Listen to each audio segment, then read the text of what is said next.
Well, we are continuing in our series of Psalm 138. And as I thought about with talking to the children about thank you, I wondered for us adults then, what are some of the most powerful words in our language? What are some of the most powerful words we may speak to someone or have them speak to us? When I thought about this, I thought about certain phrases such as, I love you, I'm sorry, help me, I hear you, I forgive you, I'm sorry.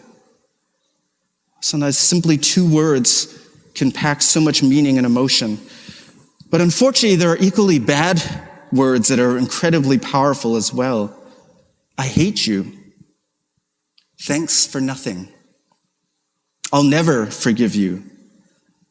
Unfortunately, I think in these times, and when I think of my family history, we know much hateful words, especially to people of minorities, such as go back home. All these are very, very powerful words that sit with us. They form memories, they form emotions, and sometimes the words form love and connection, but other times these words form brokenness, hurt, and disconnection. Why I love the book of Psalms is because they draw us close to God because they contain the most primal, powerful words of our human emotions and desires. You know, as many Psalms as there are, you could probably summarize most of the Psalms in just two words. There's some Psalms that simply say, help me, God. There's some Psalms that simply say, I'm sorry. There's some other Psalms that simply say, I love you, God. Now, that doesn't make the Psalms shallow or predictable.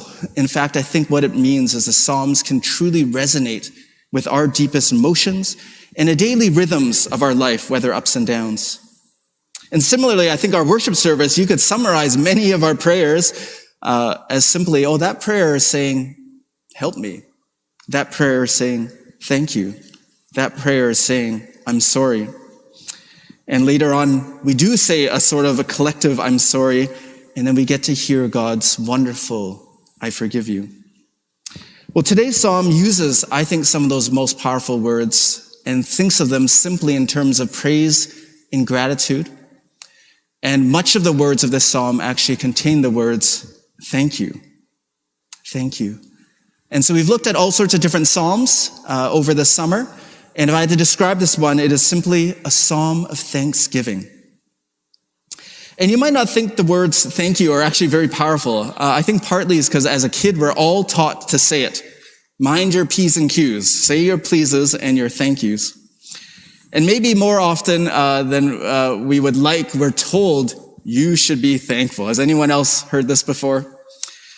Perhaps like me, nothing makes me less thankful than when someone tells me you should be thankful. Perhaps gratitude is not one of the things that can be forced in our lives, actually. Perhaps the most meaningful types of gratitude are the ones that actually come from within us. And I think here in Psalm 138, what we hear is a genuine thankfulness that comes from within. Let's look at some of the opening verses of Psalm 138. Thank you. Everything in me says thank you. Angels, listen as I sing my thanks. I kneel and worship facing your holy temple and say it again. Thank you. Thank you for your love. Thank you for your faithfulness. Most holy is your name. Most holy is your word. The moment I called out, you stepped in. You made my life large with strength. When a heart is filled with thankfulness, it sort of radiates. There's a beaming that happens. And here the psalmist has a genuine thankfulness from their heart. And I hope it reminds us as we gather and worship that angels listen to our songs of praise. And here the psalmist is able to say, honestly, everything in me is thankful. I wonder if you can think of a moment. I don't think that always happens to us. I don't think we go about our lives feeling 100% thankful 100% of the time. But this morning, I led us in a little exercise to reflect on when was the time you were struck by thankfulness. Not a forced thankfulness, but a moment where you considered God's goodness. You considered something in your life, something that had happened to you this week, and it made your heart feel full. And here for the psalmist, there's some specifics. that they are responding to God about. And you see this kind of on the fifth line there. Thank you for your love. Thank you for your faithfulness. So as the poet looks back, they see, wow, if I had to think about what I'm thankful for, I see God's love and faithfulness in my life. And I think one thing gratitude does, and at the bottom of this slide, and you made my life large with strength. And I think when we feel thankful, there's a largeness about our life. Now, I think if we're all honest human beings, lots of times we're not necessarily thankful. And when I think about the opposite of feeling large in life, when I feel like nothing's quite good enough, there's never quite enough time, energy, I wish I had more of this or more of that, life actually becomes a very small experience. We live in scarcity. But here the poet describes a state of thankfulness that makes him feel large in life. Isn't that something I know I wish I had more of, a largeness about living my life?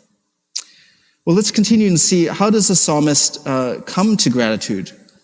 I think being thankful is maybe something we all like to do, but as I mentioned, maybe it's a difficult thing to force. What is some of the mystery of where gratitude actually comes from our deep within in our heart and soul? Well, let's continue as we look at the middle part of the psalm. When they hear what you have to say, God, all the earth's kings will say thank you. The psalmist even feels the more people who get to know you, God, the more voices across our whole world of billions of people will say thank you. They'll sing of what you've done, how great the glory of God.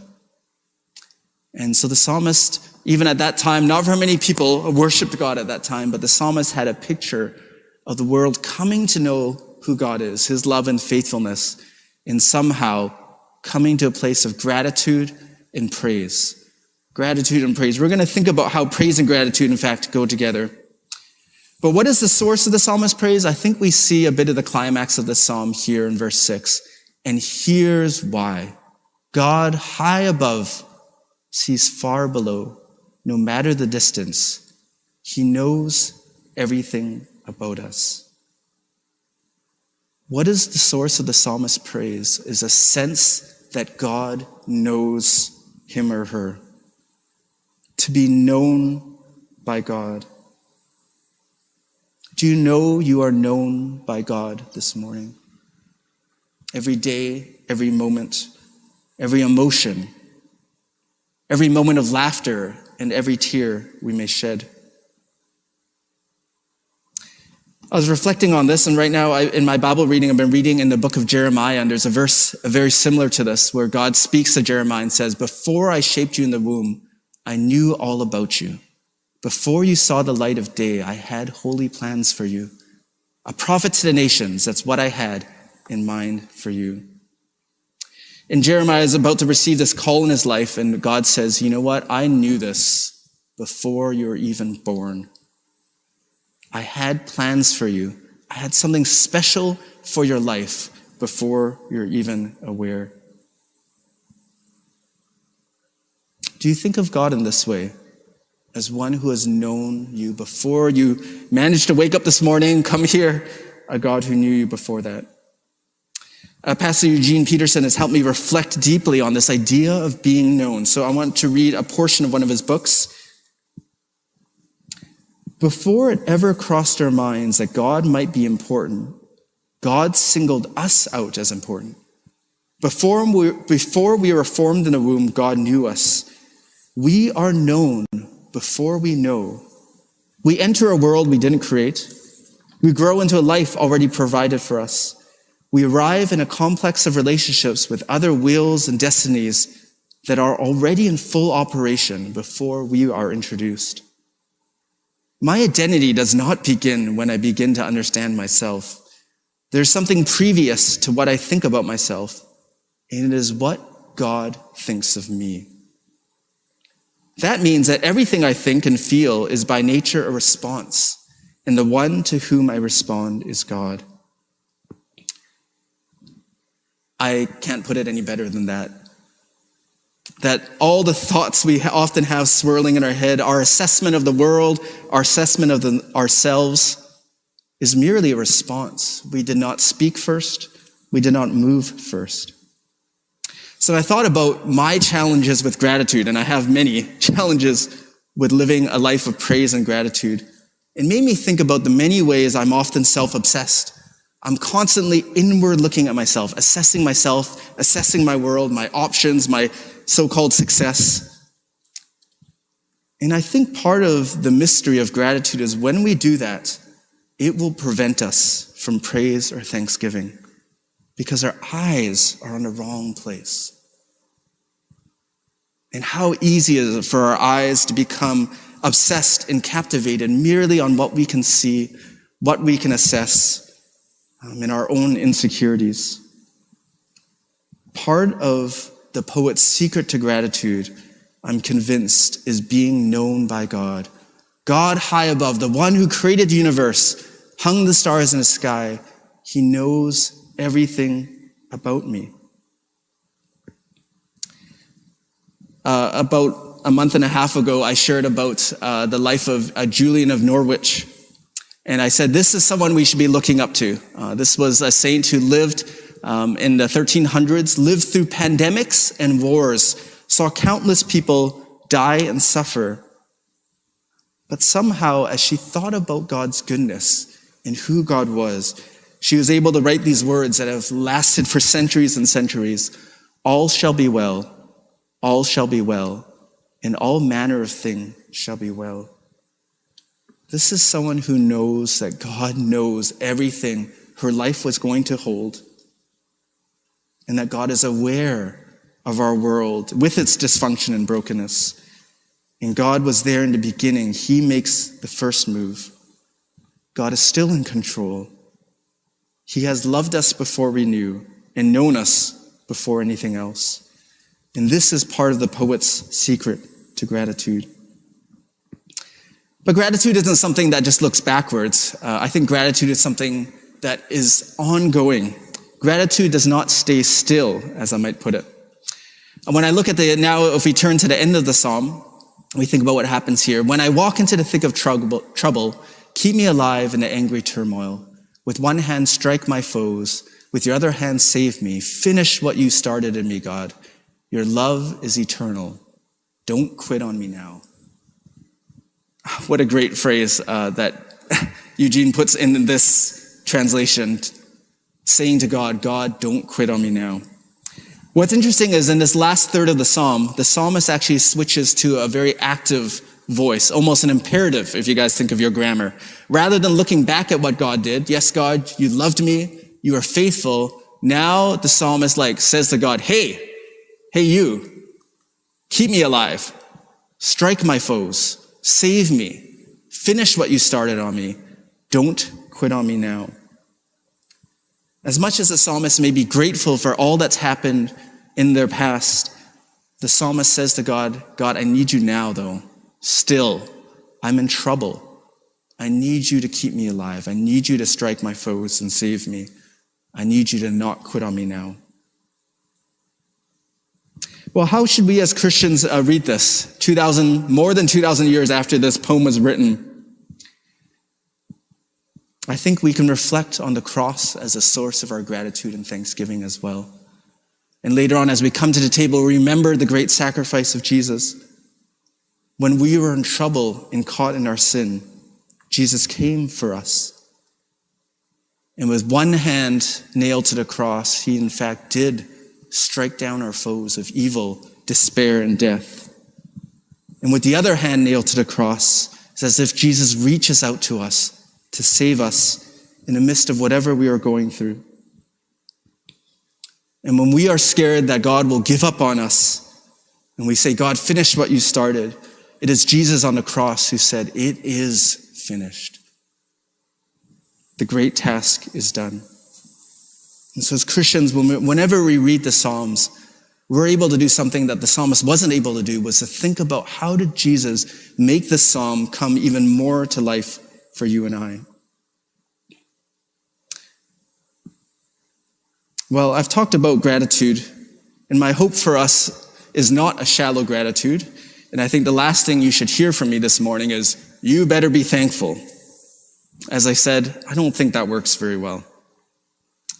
Thankfulness to God is both a reflection of looking to the past as the psalmists do, but it is of what's happening now in us turning to God and saying, God, I still need you to love me. I still need you to be faithful. Don't quit on me now. And what we've looked at is perhaps the secret of part of the gratitude is this deep reflection on realizing that we are known by God. Any thought you've ever had about God was not a unique movement that you did. In fact, it was God who knew us first. And that might be a little bit uncomfortable at first. You might think, oh, God knows everything about me, the good and the bad, the beautiful parts of our human spirit. What about the ugly parts of our human spirit? What about the skeletons in a closet, the way we are when no one else is looking or aware of us? Then again, we look to the cross again and realize Jesus came towards us before we ever walked towards him. During the pandemic, I think one of my hopes was to read a little bit more. One of the books I picked up was a book called 1,000 Gifts by Anne Voskamp, who's a Christian. She's in Ontario. And she was reflecting on her life, and I don't want to spoil much of the book, but she was reflecting on some of the most traumatic, hurtful parts of her life. And she realized that some of the hurtful, terrible things that happened in her life had caused her a sort of a tightness in her life that didn't allow her to feel praise or gratitude. And so she was wrestling with life, wrestling with gratitude a lot. And someone in her life challenged her, I want you to try practicing gratitude. Your project, Anne, is to write down 1,000 things you are thankful for. 1,000. That's quite a large number. I think all of us probably don't even write very much anymore at all. Maybe now we would want to say, I'll try to type 1,000 things. But the practice of gratitude is a continual practice that actually does not come to anybody immediately. As I mentioned, in my life, I see where there's self-obsession or an inward gazing that prevents me from praise and gratitude. But the practice of gratitude then is for me to slowly, continually turn my eyes from myself, from perhaps despair of our world, and to see God's grace in the gift of every moment. The gift of every moment. Friends, that's what I long for. And I feel convicted. I feel hypocritical preaching the sermon because I often feel like a baby in the journey of learning gratitude. But I want to learn to crawl anyways. There are a lot of days I fall and don't feel very grateful, but I want to learn how to crawl. Because in fact, we were made for this, actually. One of the quotes from this book I like, well, she's quoting someone else, writes, Eucharist, which is another word for Holy Communion, which means from the Greek thanksgiving, is the state of the perfect man. Eucharist is the life of paradise. Eucharist is the holy, full, and response of man to God's creation, redemption, and gift of heaven. A lot of Christians have reflected that the number one Christian virtue, the fruit that we will come as we learn about who God is that of gratitude.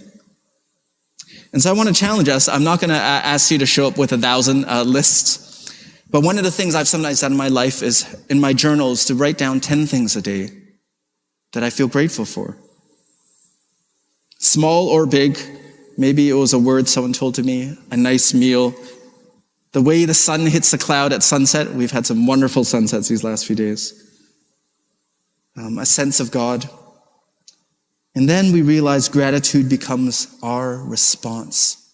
And that's what this quote says. Eucharist or thanksgiving is the holy, full, and response of man to God's creation, redemption, and gift of heaven. A couple weeks ago when we did our Holy Communion, my hope for you and I was that we would hear these words from Jesus, not just from the pastor, not just because it's in the Bible, but when we come to Holy Table to actually hear Jesus say to you and me, this is my body, which is for you. Do this in remembrance of me. Well, Psalm 138 tells us that Jesus said this before we were even born. Jesus was aware of his love for us before we were ever born. So when we think about praise or gratitude, what praise and gratitude really is our response to God. What words might you and I say in response to God today? I talked at the sermon about the most powerful words that can be said to us. I think these are among them. For Jesus to say, I have poured out myself for you. And I know you and I have suffered many things in our lives before COVID, during COVID, and these things tighten up our hearts. We are not free to praise or to truly give thanks. Brothers and sisters, turn your eyes towards God again. Discover the great mystery of being known by God, to live each moment with gratitude. And perhaps today, before God, you might whisper the great, great words that bring us life. To say thank you.